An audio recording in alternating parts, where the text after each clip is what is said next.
apologize for the previous clip. This mic wasn't on.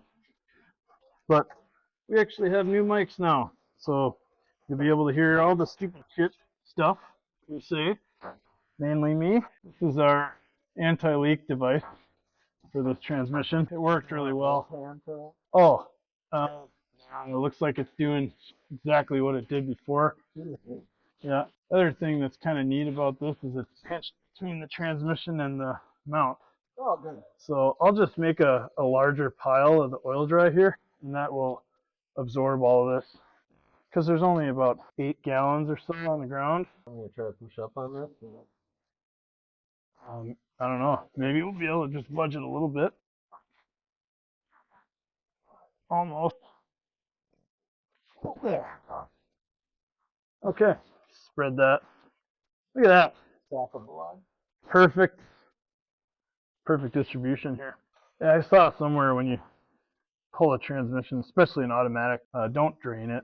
Pull it right out. Don't drop the pan or do any of that stuff. Okay, so this is the pinion yoke right here. Oh, let me adjust the light for you guys. Jeez.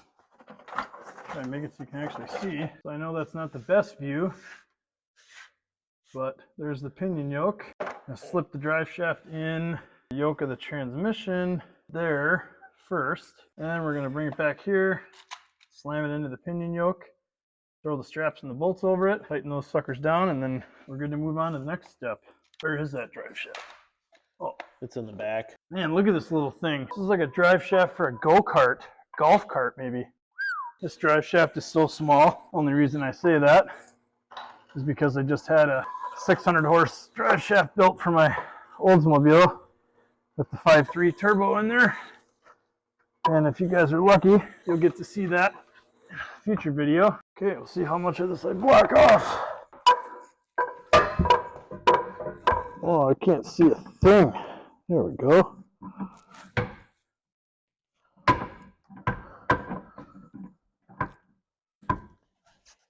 Uh-oh. What are you looking at me for? I need to put that guy in there. Sure. Okay. We're going to have to probably twist it a little until we find the spline. There it goes. Oh, there you go. That was easy. There you go. Basically in place. Okay. Would you suggest any RTV when putting on the valve cover gaskets?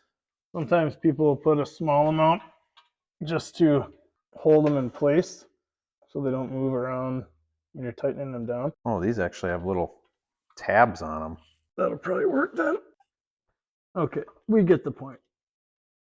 Okay, so what you guys missed was the fight with the, what is this? This must be the kickdown or the modulator bracket or something for the 904 transmission that hooks up to the throttle linkage for the carburetor. That piece of linkage is very difficult to install after the engine is in and the headers are on. I'm sure all the AMC guys are saying, yeah, you should have done that beforehand or whatever. We're learning. But that single linkage really whooped our butts for a second there. So Steve's finishing up putting the valve cover gaskets and valve covers on. I'm going to jump under the car and put the last bolt in the collector, the headers to the rest of the exhaust. The drive shaft is in. I think the last few things we have to button up are throttle plate or throttle linkage plate has to go here, hook up the throttle cable, and then hook up the battery, turn the key. Just kidding. Now let's see, is this bolt under here easy to X? Oh yeah. Oh yeah. Get at. But at least this is what right out in the open.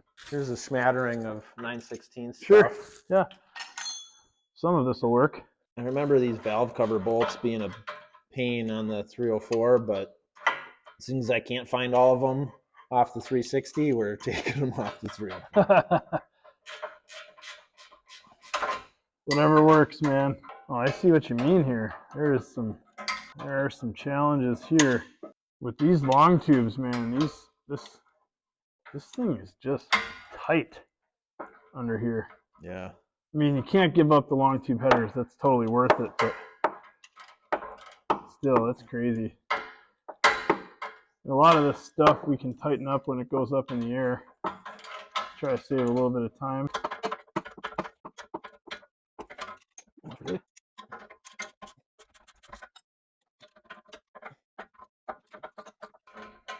All right, those are snugged to the point where the exhaust leak will be minimal. That's not true. It'll leak like crazy, but we'll definitely fix that before we break the cam in. At least that's what we're gonna say. I need that anyway. That's drop number one. It's usually 3 drops and then a throw. What's your guys' rule on dropping wrenches? How many times do you drop it before it goes flying? For me, it's usually 3. Okay, I'll pull this out of the way. I think you had to kind of go one side or the other there. Yep. No, you got a drain line or something in the way. We got to be on the other side of it though. Looks like. So they have to come through here.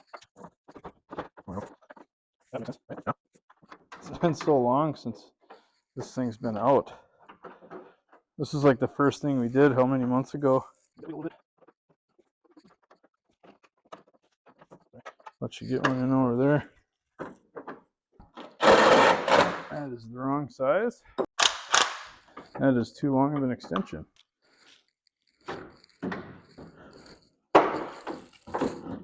This is a lot of work to go through to use this tool.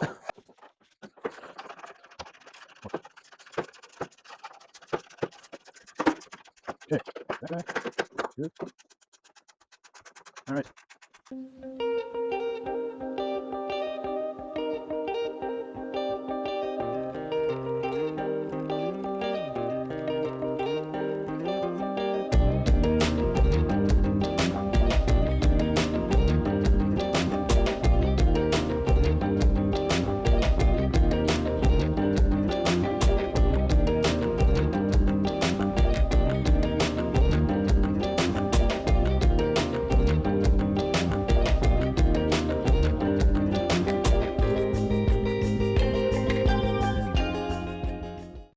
All right, here's the update for today. So it doesn't look much different, but a whole lot of the extraneous bits have been taken care of on this thing. So drive shaft is hooked up, transmission cooler lines are installed, a lot of the wiring connections are finished up. So at this point, Steve left for the day. I think we're done for today working on this. Next time you see it, we're going to finish up last little details. You know, we got to get this thing top dead center on number 1 cylinder. Got to get the distributor stabbed in, but before that, we're going to prime the oil system. A couple things under the car that might need to be tightened would be the transmission cooler lines. We got those as good as we could, but it's really hard to get them tight, especially laying on your back. I'd say this thing is really, really close. We just have probably, I don't know, 2-3 hours of buttoning up random stuff. We have a couple of connectors we have to figure out where they go because it's been 6 months since we took them off. Next time you see the car, hopefully we are wrapping it up and pouring oil in and starting to build some oil pressure and maybe cranking it over. So, welcome back. Today is the day, finally. This 360 is going to run today. Steve's under the car right now, putting bolts in the transmission mount just so that thing doesn't flop around. Leo, his son, is here, just helping us out. A couple things we have to do yet. We have to fix a heater hose. I'll show you guys this in a little bit. I'll bring you in a little closer. We got to fix the heater hose because it's leaking, prime the oil system, and drop the distributor in. I think that's pretty much it. Hook up the battery cables. So I'll bring you in closer here. Okay, so a couple things we got to do right before we crank it up. This heater hose right here, which connects to a fitting at the back of the intake, has been consistently, I don't know if you guys can see that, consistently leaking since we poured water in the radiator. So we just have to pop this hose off and put a new chunk on there. Plug wires are hooked up.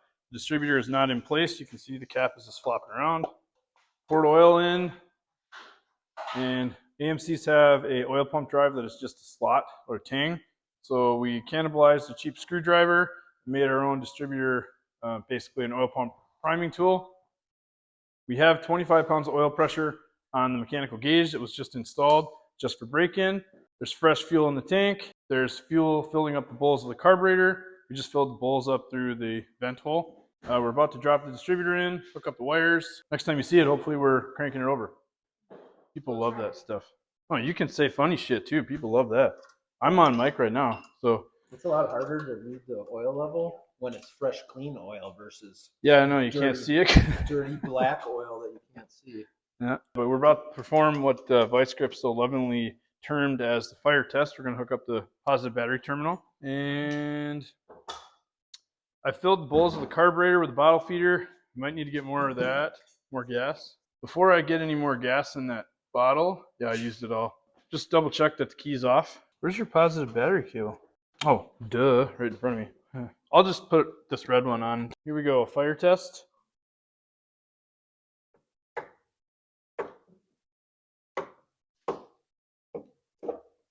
Little sparks. Little, very little. We're good. So let's just check that there's anything else that's not sitting on a header anywhere.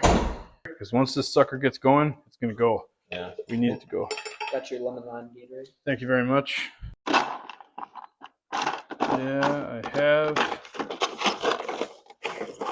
Oh, aha. Here's my vacuum turner on, turner offer. Transmission's hooked up. We got plenty of fluid in it. We need to shift to neutral. Neutralis. We got V's. Dome light works. Put the zip ties.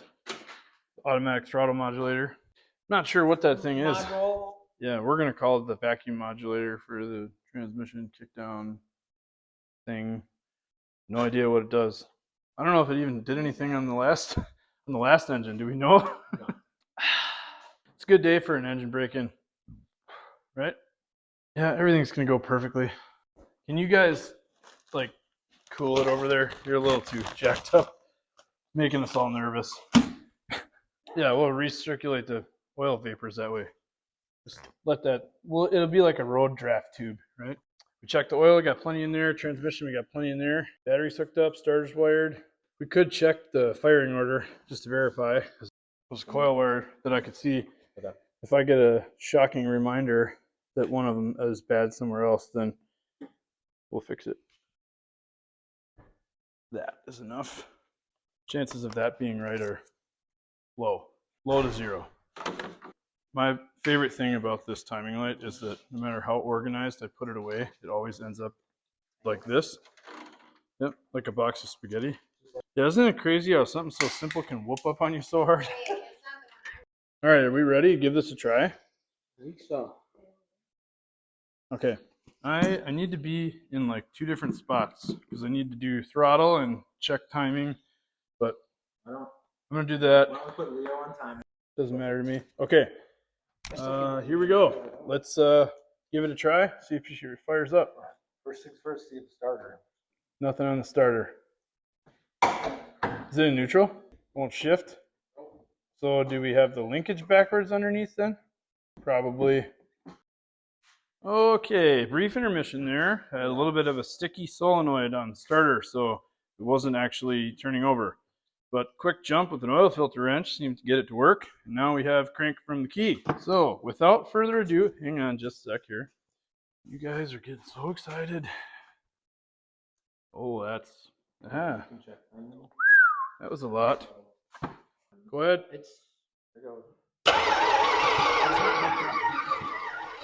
We wanted to start. Choke is open. All right, go ahead.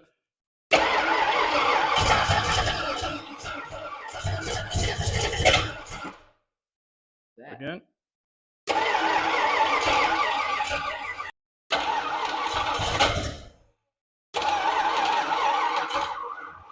Weak battery. Not kicking it fast enough. We need a lot more crank than that. We need it right now. This thing doesn't have a lot of juice, but what song are you playing? Go ahead. I'll try.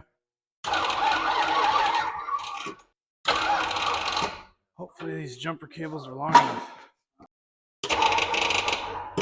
Was that cable on the starter itself loose?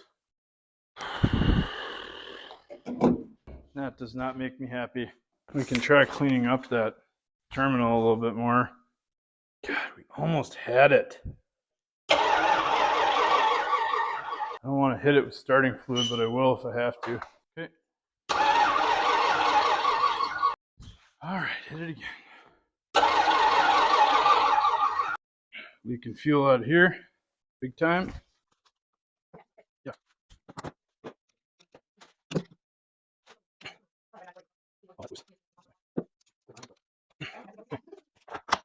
Try not to get anything.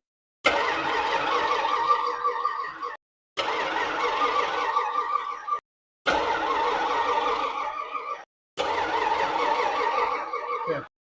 Well, this thing is also just cranking like a turd. It's really irritating me.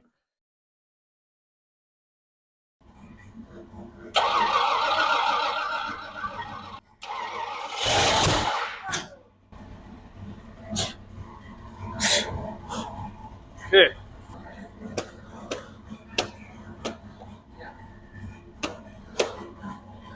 Crank it. Just crank it. Keep going. Come on. Okay. All right. She's out. Hit it again.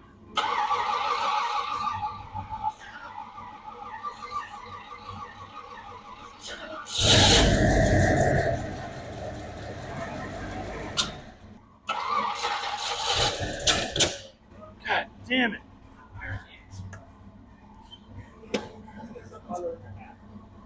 It's out. Okay. She's right there. Just got to get her going. Maybe. Okay.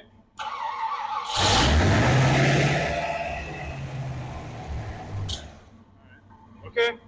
So she runs. Almost. We're almost there.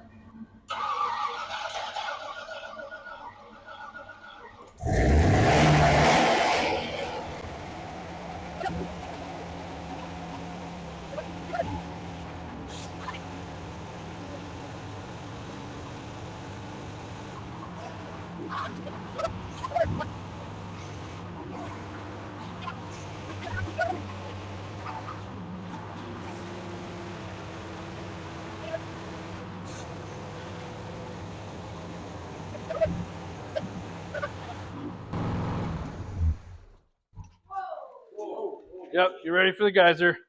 Yeah, she's getting hot. Okay, it's just water. It's hot right now. Thermostat must not have opened. It does run. It's really hot. So we lost the alternator belt. I was wondering what I was getting hit with rubber chunks. We're gonna need that in order to start it up probably. So not quite the moment we wanted, but it's the moment we got. And we have a massive vacuum leak somewhere. That's why it's going so fast? Yeah.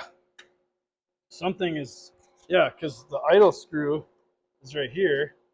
You just got to make it another, because they say it's okay if you stop, but we have to finish that break-in period. So we probably have another 15 minutes of running it at that speed.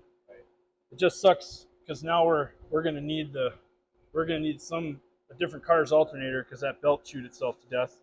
I'm not sure where or on what. Oh, maybe this. Did it hit this stud, which is loose? Oh yeah. Oh yeah. I don't know. There's grooves taken out of it though. Huh. That'd be why. Okay. Oh, okay. That's actually not as bad as I thought. This header was going red over here. I think that means our ignition timing was a little retarded. You said it was 26 degrees. No, 2600 RPM. Oh, okay. It was like 5 degrees. Okay. Yeah, so R10 and then 10 on the bottom. So we were only at 5 degrees ignition advance. So it was running really retarded, which makes sense why the exhaust temperature got so hot. Because they do that when you run really retarded. So in that case, we are seating. We did get it good and hot, that's for sure.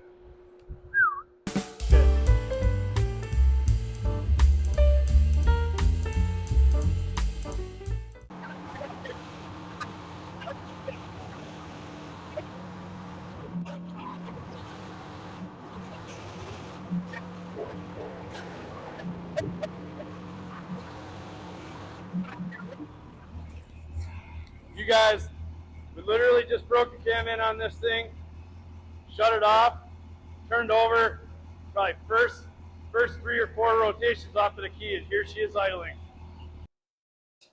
Now, is that thing recording? Okay, good. Now we get it organically.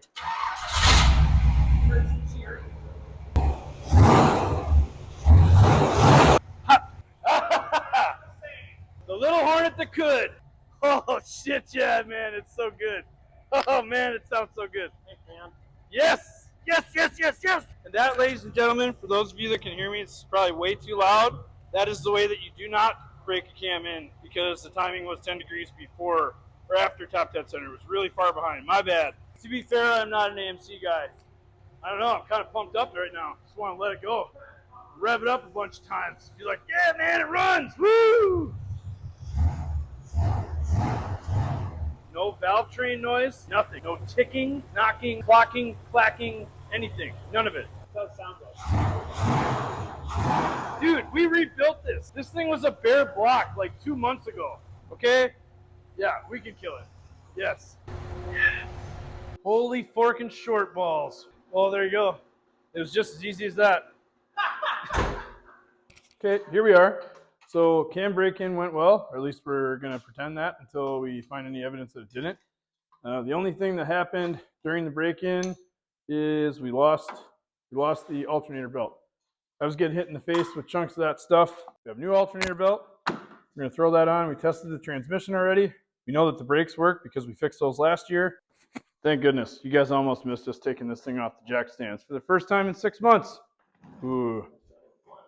That's the shot right there. Money shot.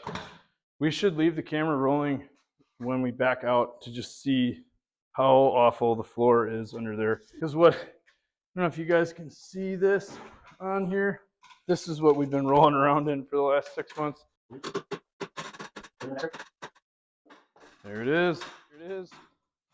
Made it to the local gas station. We do have a couple of small oil leaks, which we will figure out. We can get this thing up on the lift. But here you go. The Hornet runs and drives. A couple of minor setbacks today, but it seems like it's running pretty smooth. We're holding great oil pressure. It's staying cool. I don't hear any noises that concern me. We haven't seen anything else crazy. So I'm going to fill up here some gas, run back to the house, probably start drinking beer.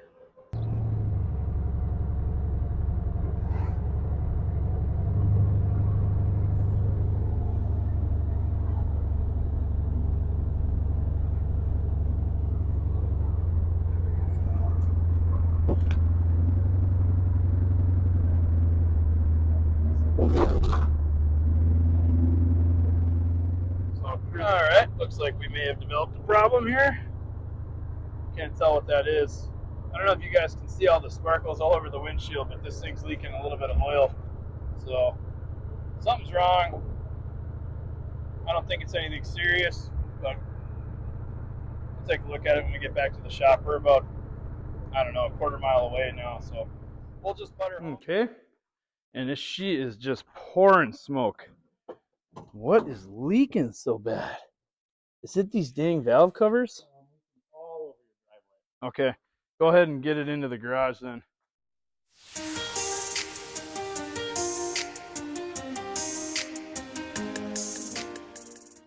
Okay, so after 6 months of work, an engine swap that was a little bit more difficult than it should have been, the Hornet runs. It runs pretty good. It leaks a little bit. Found some valve covers that were leaking, and it looks like the oil pump housing has a small leak. Here she is.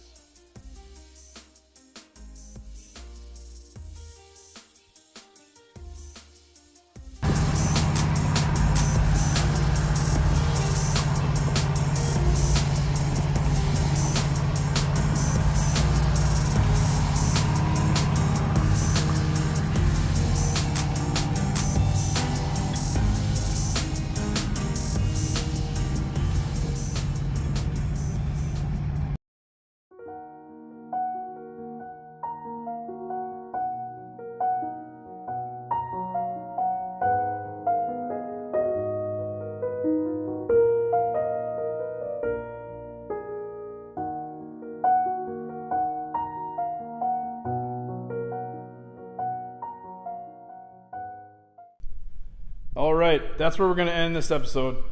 I know it stinks, it sucks. I know you guys probably want to know what's going on. So do we. Steve took the car home that day, and he drove it from my house to his house. It's about a 15-minute ride. Everything was going fine. I shot video of the car moving, and then a block and a half away from his place, the car started to backfire, stutter, and then it died. And of course, I pulled out my phone to try to capture it, and I was out of storage. So couldn't actually record anything with the breakdown. What we did notice was it seemed like the car wasn't getting fuel. The fuel filter was empty, even though the fuel tank was full. So we ended up pushing the car out of the street and into his garage, and that's where it is now. I know he's working on trying to troubleshoot it. I'm going to go over there and help him. I think we may have an idea of what is causing the problem. For now, this is where we're going to end this episode. These episodes are getting a little bit long, so I want to try to trim them down. For all 36 of you out there who are subscribed, thank you for that. This is actually a lot of fun doing this stuff. I don't put too much time into this, and if people enjoy it, they like watching it, maybe they learn something, that's cool. I really appreciate the feedback, the likes, the comments, all that stuff. Stick around for the next episode on the Hornet. Hopefully we'll fill you in with what the problem was.